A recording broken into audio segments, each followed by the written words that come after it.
So Nissa is a former chair of the Royal Geographical Society Population and Geography Research Group.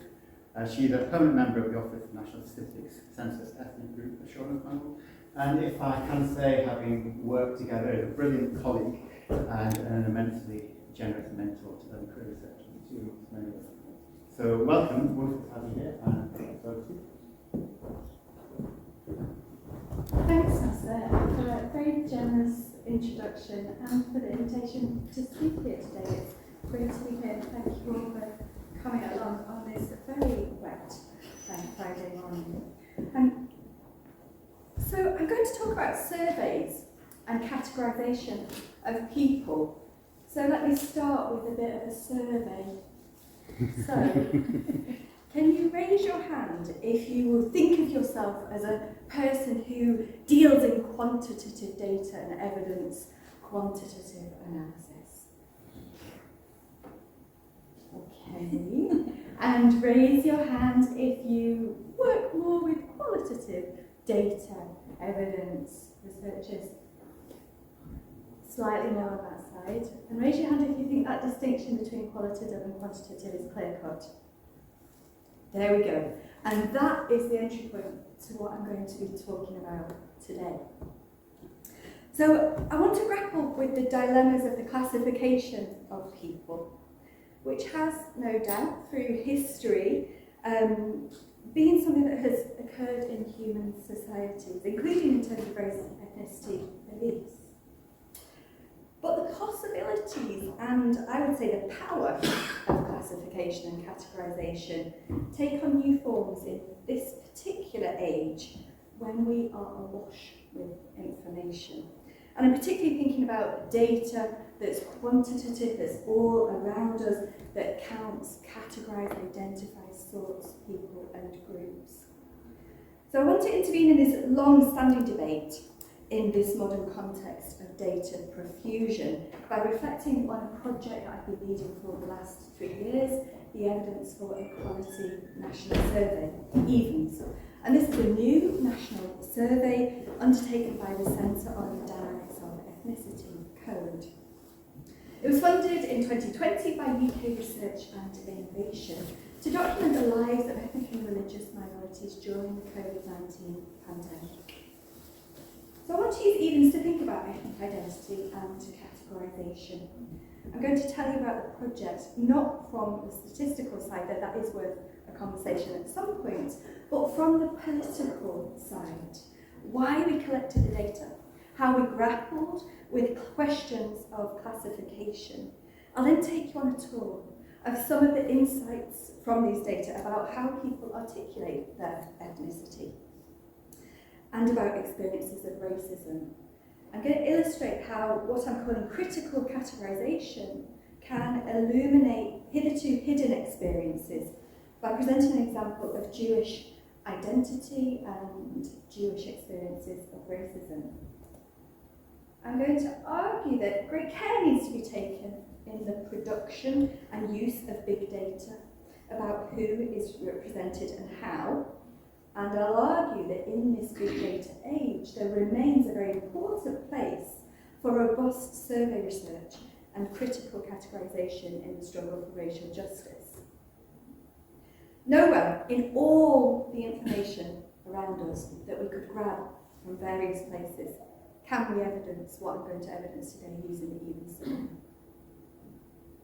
I'll demonstrate how some people are not well identified in standard measures of ethnicity, and I'll suggest this is a problem because we risk missing or misrepresenting experiences, including of racism, and contributing to a politics of reputation rather than a proactive anti-racist politics of recognition.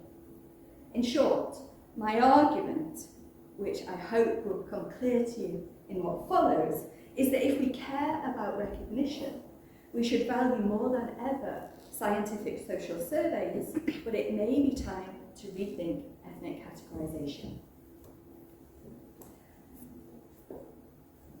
The EVENS project, we could say, is a pursuit of recognition.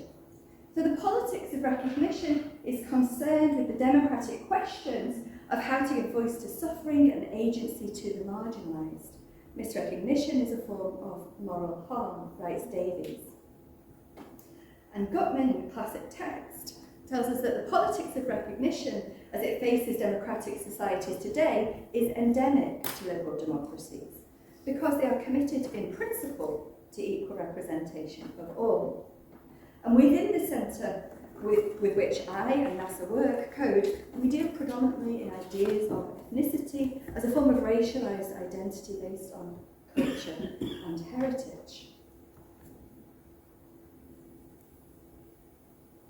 The official statistical measurement of ethnicity in the UK and elsewhere is relatively recent, beginning in 1991.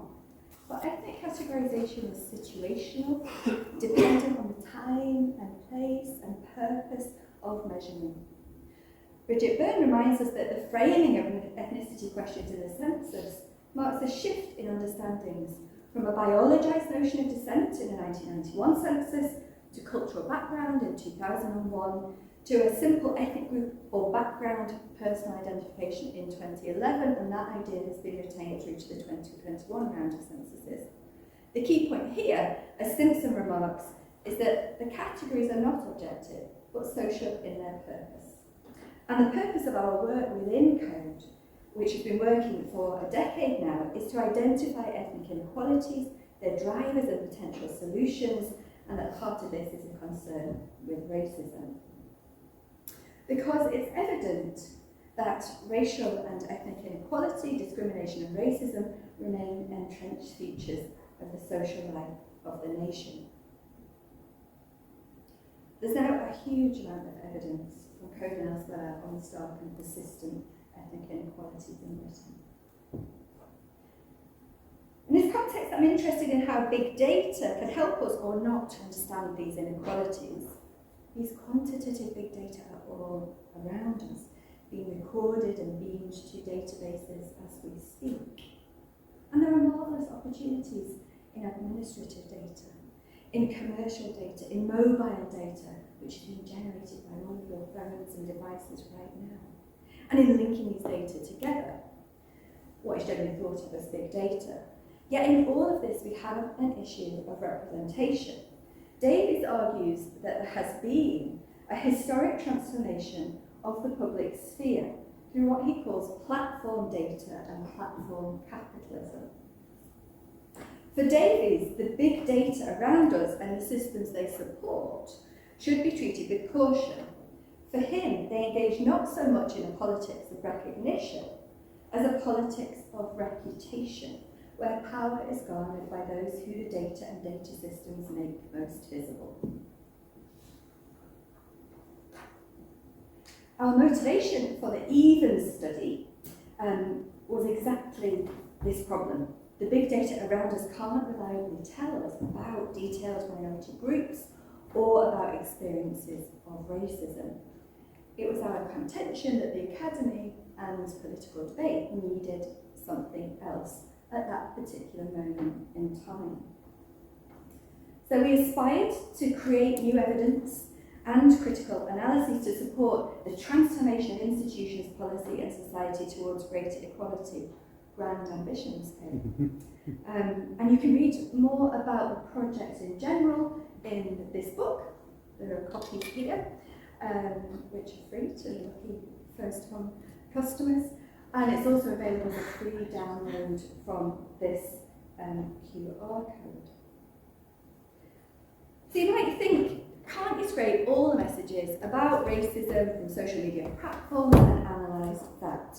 Yes, we can, and what a wealth of information that would be. But the core issue for me is that we wouldn't know who was being represented in those data, and importantly, who was not. And this matters because we know that the characteristics and the experiences of people who post on social media and post about racism on social media are different from the characteristics and experiences of those who don't post. So we would be presenting a partial and biased picture, not in itself a problem in research, but usually a problem in quantitative research, because we would not have the means to account for that bias. There are other surveys in the UK that consider minorities and racism. There's Understanding Society, there's the Census, There's international surveys too, European Social Survey, the EU Agency for Fundamental Rights surveys. But these surveys give data for broad ethnic groups, very broad ethnic groups in some cases, or they have limited information on the experiences of racism or questions that are specifically designed to understand lives of minoritized people. The census is marvellous. I use the census a lot, especially in my work that looks at the meanings of place and spatial inequalities. And much as I am an advocate for a 2031 census, the census is necessarily limited in the type and breadth of information that it collects. So in Evans, we aim for a robust representation of ethnic and religious groups. Evans is an example, one of the first worldwide, of the application of new non-probability social survey methodology.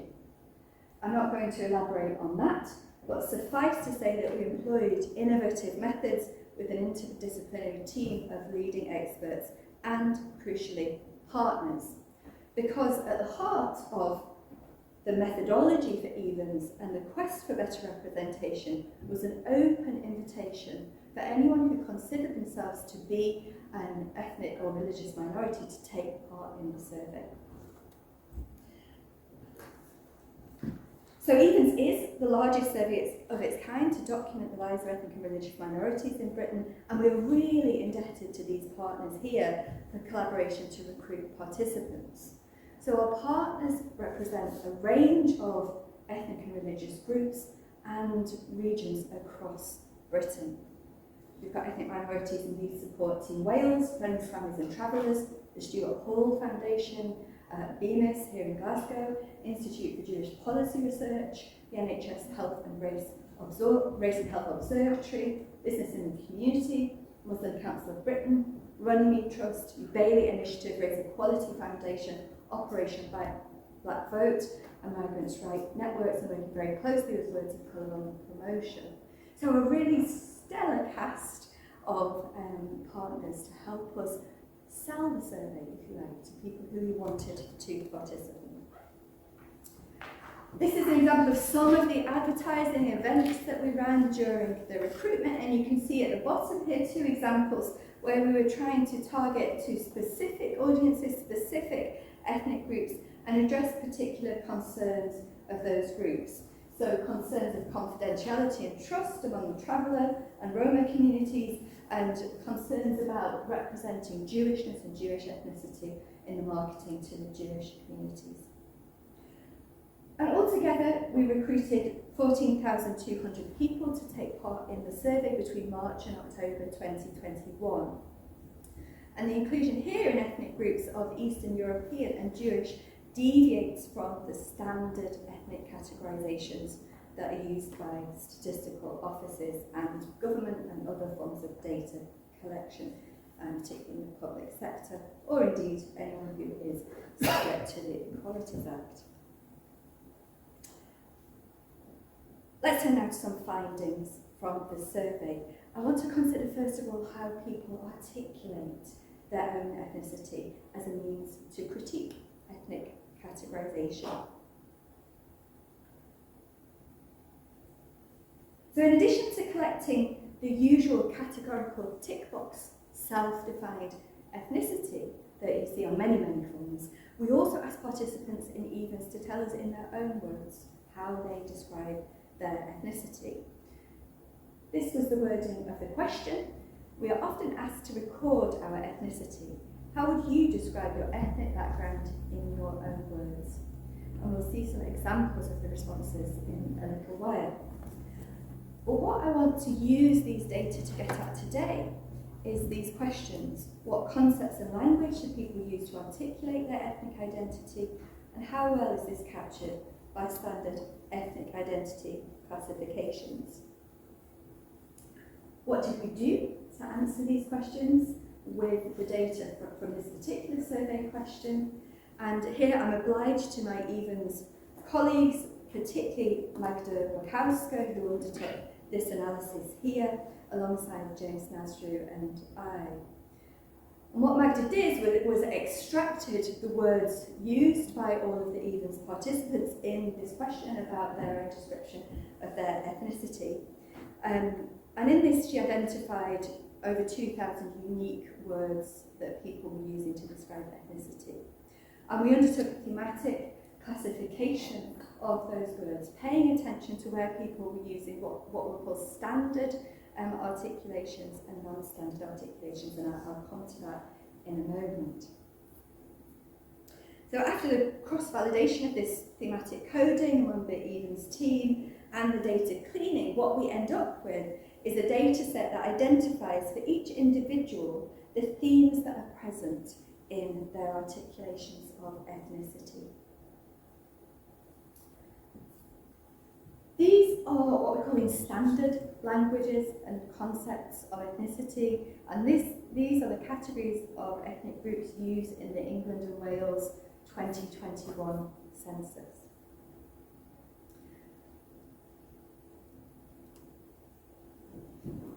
So anything that's different from this, we're calling non-standard or complex in our analyses.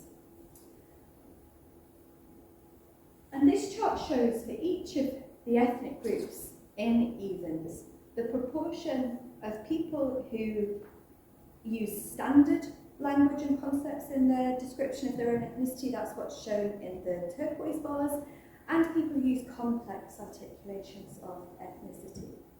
And on average, shown by the bar at the right-hand side, 1 in 5 people use complex articulations of ethnicity. In other words, 20% of people do not have their ethnicity well reflected in the standard categories that are used in data collection. Of course, this varies across ethnic groups. As you can see here, there's a variation in the size of those yellow bars across this chart. For any other group, the Jewish group, any other white, other mixed, other Asian, over a third of people spoke about their ethnicity, described their ethnicity in complex ways. And the figure was lower for some other groups, including Roma and Traveller.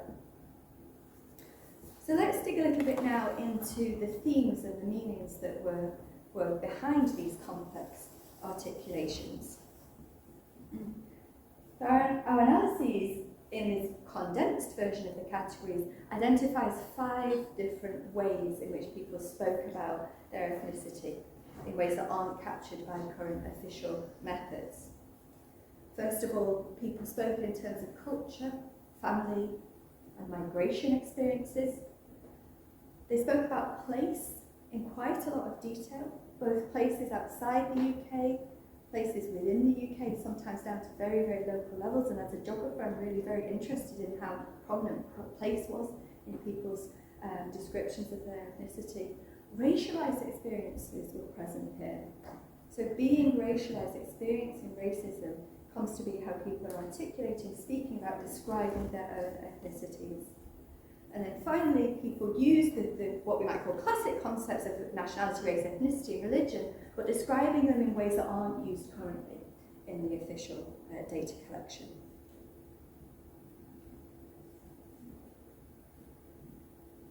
Of course, the prevalence of these different themes and categories varies across different ethnic groups.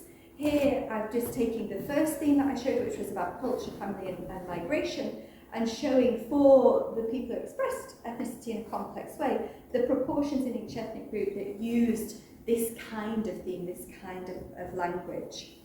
So the theme of culture and migration was present in 7 out of 10 of the complex articulations of ethnicity for people in Black Caribbean ethnic group, and for 8 in 10 complex articulations for white Irish. But this idea of migration, culture and family was much less prevalent for Eastern European, Bangladeshi and Jewish participants. And so there's a lot of rich information here to try to understand what ethnicity means to different groups that we tend to generalise through the standard categories. Let's look at some examples, just a few of the thousands of examples of articulations of ethnicity.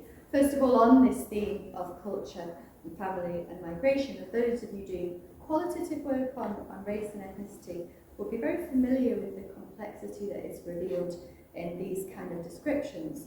But what's really novel here is that we have thousands of these from the participants of EVAs and an opportunity to do analyses on that quantity of data. So I'm Turkish, but my mother is of Tatar descent. My father immigrated to Turkey from Greece, where he was part of a Turkish-speaking Muslim ethnic minority, and that person ticks other on the census forms. Black British and African Caribbean, Arab and Irish heritage, black other in the standard categories. I would describe my ethnic background as Latina. Usually I don't see any option that I feel describe my ethnic background when I'm asked to record my ethnicity. It seems like they forget the people from the American continent, again, within the other group. And here are some that give us a sense of place being important in people's descriptions. I'm born in Kenya, great-great-grandparents from India, brown-skinned but of African origin, however I consider myself British. Cornish, not British, not English. Sicilian Roma and English Roman Gypsy. Hungarian from Transylvania, Roman. This is an ethnic minority in Romania, someone who ticks the white Eastern European group in the even survey. So a final comment on this idea of complex articulations before I move on to thinking a bit about the implications of misrecognition in official categorisation. And this final comment is that some people are more likely than others to express complex articulations. And understanding that is really important to this delve into both the meanings of ethnicity for people and how they articulate those. So first of all, how did the likelihood of expressing ethnicity in a complex way vary across ethnic groups? This is quite a complex chart from some models using evens, but the important thing to note is if there are dots for an ethnic group that are to the right-hand side of the red line, that means they have a greater likelihood of complex articulations of ethnicity. So I've highlighted with the yellow arrows here those groups that did have a particularly high likelihood compared to our white British reference here of using the complex articulations.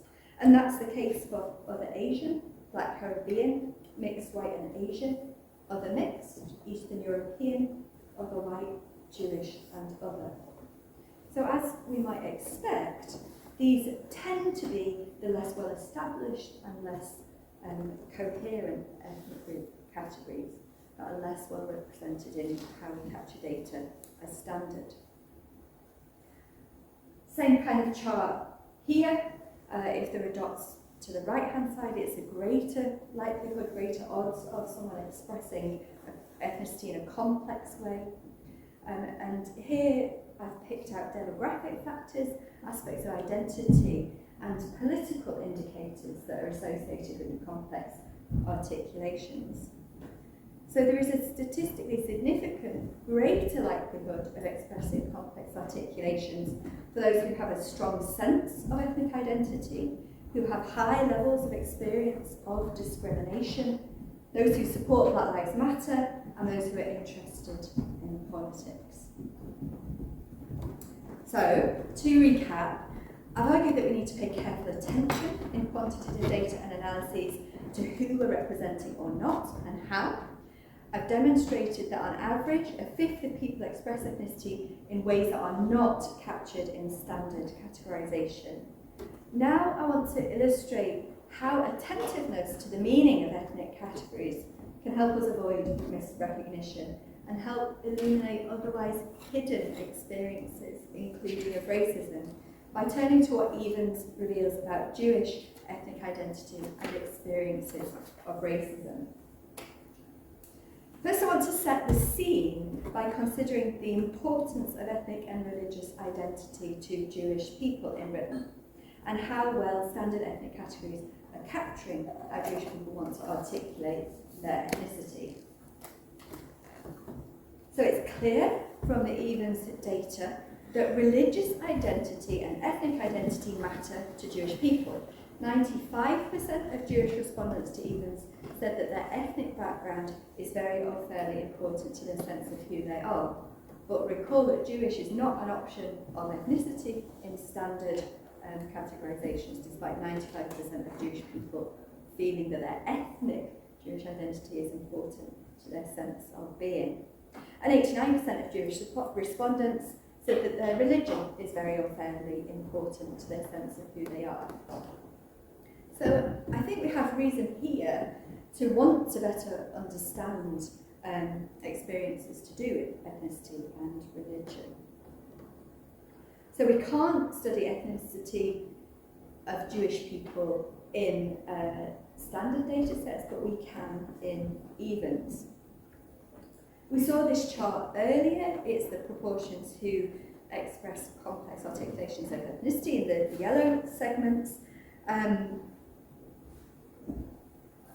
for the Jewish respondents, it was higher than most here at the left-hand side. 40% of people use complex articulation compared to the average of 20%.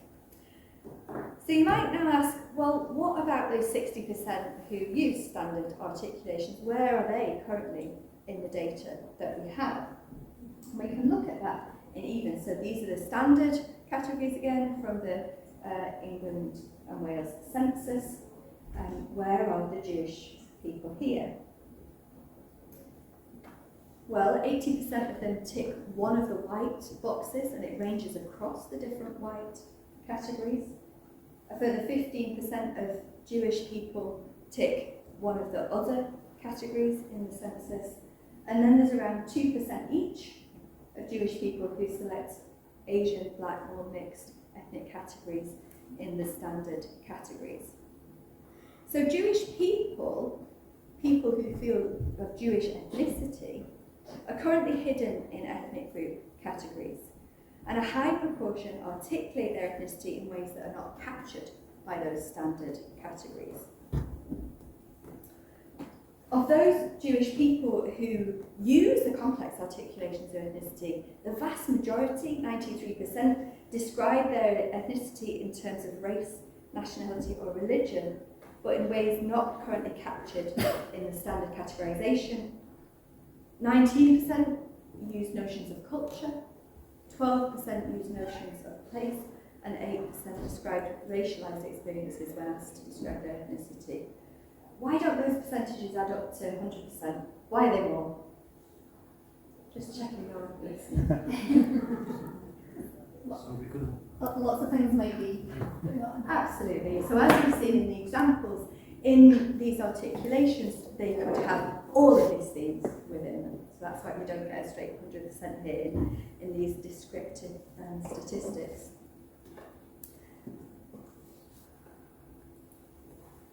Now, as we see in this chart, Jewish people in the right-hand column highlighted in black were more concerned than people in other ethnic groups to express their ethnicity in aspects of race or nationality not captured by standard categories. So they think about ethnicity in terms of these ideas that are present in the standard categories, but they articulate it in ways that aren't currently available to them on the tick box forms. Here's some examples, some short examples first of all, of articulations of Jewish ethnic identity. Jewish. Jewish and white. Ashkenazi British Jewish. Jewish Scottish white. Jewish non-Orthodox. Moroccan Israeli and Irish Jewish. And just a few of the slightly more detailed Jewish descriptions of ethnicity. Jewish. Parents and myself born in Monmouthshire, grandparents immigrated from Russia beginning of last century. I am Jewish. My maternal grandmother came to the UK from Poland in 1914, and my maternal and paternal great-grandparents came to the UK from Lithuania in 1890. My paternal great-grandfather was Jewish, born in Birmingham, and both his paternal grandparents came to the UK from Poland in about 1825. My paternal line was not Jewish. Somewhere back on that line, I think there was probably French people. Since my dear mother was Jewish, I am Jewish, I feel Jewish. I tick the box white British because that is where I most fit in, but I am ethnically Jewish, descended from Latvian immigrants. So what have we learned from this? First of all, for the vast majority of Jewish people, ethnic and religious identity are very important to the sense of who they are. Secondly, in standard ethnic categorisation, Jewish people are invisible, predominantly within white and other categories. And thirdly, when asked, Jewish people articulate their ethnicity in terms of Jewishness, culture and place.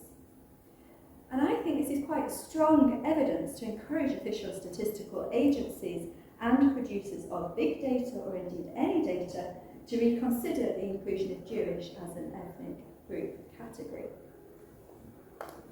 And categorisation matters, to reiterate, because it makes groups visible. It gives them recognition, including in terms of recognising experiences of racism. So let's now turn to that, to the question of the prevalence of experiences of racism for Jewish people in Britain and how this compares with other ethnic and religious groups. And this is also a chance for me to showcase just a little bit of the potential of the Evens data for studying racism and discrimination. Indeed, we have very rich information in Evens about experiences of racism across different aspects of life, different times of life, and also information about worry about racism and how people respond and react to experiences of racism. We asked about experiences and unfair treatment for reasons to do with ethnicity, race, colour or religion across all of these domains listed at the left there, and a number of time periods. So what I will present now is a very small fraction of what is possible with the data. This chart shows the prevalence of types of racism for people in Evens. So the bars show the percentage of people in each of the ethnic groups listed along the bottom who experience different forms of racism recently. In the green bars, we have the proportion experiencing racist insult. In the yellow bars, people who experience unfair treatment in education, and in the grey bars, the proportion of people in each ethnic group who experience racism in public. For most ethnic groups, insult is the most common form of racism of those forms that we asked about, and it's particularly high for Black, Arab, Asian and traveller groups, for whom over a third have experienced racism and insult recently. Around 10% of people across groups have been treated unfairly in public and in education. For Jewish people in the survey, insult was also the most common type of experience of racism, with 1 in 5 Jewish people experiencing racist insult in the last 5 years. And if we look at the proportion of Jewish people experiencing different forms of racism in different domains, that's what's shown on this chart here. These figures are less than for many ethnic groups in Evens. However, the results for worrying about experiencing racist harassment are quite striking. This chart presents the proportion of each ethnic group or religious group. I've included religious groups here as well, that worries about experiencing racist harassment. The figure for the Jewish ethnic group is 56%, and this ranks second only to that for Gypsy and traveller participants. So worrying about racist harassment is the experience for most Jewish people. How do Jewish people respond to racist experience, and how does this compare to other groups? Around a third of Jewish respondents accepted their experiences of racism as a part of life, as a fact of life. And less than a fifth do something about it or talk to somebody about it. We can compare this to the responses of other ethnic groups. On the left-hand side here is for each of the ethnic groups the proportion that accept racist experience as a fact of life, ranging here up to around 40%. So we can see that a higher proportion of Jewish people than other groups accept racism as a fact of life, and on the right-hand side, a lower proportion than other groups talk to somebody about it. And these charts, just a snippet of what we can do with the evens data, I think raise many fascinating questions that are only sparked because we have paid attention to categories and examined ethnic groups in detail and with attentiveness to who may be hidden or missing. The robust comparison across groups that we can do with these data and the ability to claim representativeness isn't possible with other data, despite the abundance of quantitative information in our big data world. And I think there is great value in the ability to compare, not as a means of competition, but as a means to interrogate why might there be these different experiences expressed in different ways. So, to conclude, the age of big data certainly brings new opportunities and challenges for understanding inequalities. But on the question of recognition in a political sense and motivated by social justice, big data, which Davies argues is driven by a capitalist politics of reputation, makes it very complex to know who is being represented and who is not.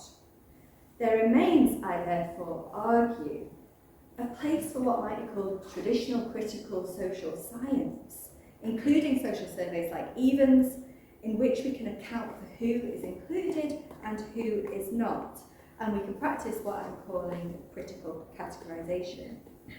Critical categorisation can reveal contemporary meanings of ethnicity and can reveal otherwise hidden experiences of racism. So I do recognise that who is included in surveys and how is a political decision, and don't argue that these data are apolitical or without orientation. But they do allow us to present findings with confidence that they can be used as representative of groups, and thus to robustly give voice to experiences that are marginalised elsewhere. Using evens, I've suggested that standard ethnic categorisation doesn't adequately represent self-definition for around a fifth of people in Britain. And this prompts us to think not only about how we capture ethnicity quantitatively, but how we conceptualise ethnicity as well. The case study of Jewish ethnic identity suggests that there are grounds for an official Jewish ethnic category in Britain on the basis of a mismatch between the existing categories and Jewish self-articulation. We've seen that levels of experience of racism for Jewish people are comparable to many other ethnic or religious groups, but that there's also a distinctiveness in Jewish experiences in terms of greater levels of acceptance of racism and very high levels of worry about racist harassment. It's my contention that contemporary politics of recognition must attend to making visible the experiences of groups that are currently routinely hidden in quantitative data. If we don't continue to critically reflect on ethnic categorisation and make innovation in data that we collect, including through so-called traditional methods such as social surveys, there's a danger that we become complicit in marginalisations that arise from big data's politics of reputation, instead of being proactive in an anti-racist politics of recognition. Critical categorisation is core, I suggest, to pursuits of racial justice, cruel as our optimism for those may be. Thank you very much.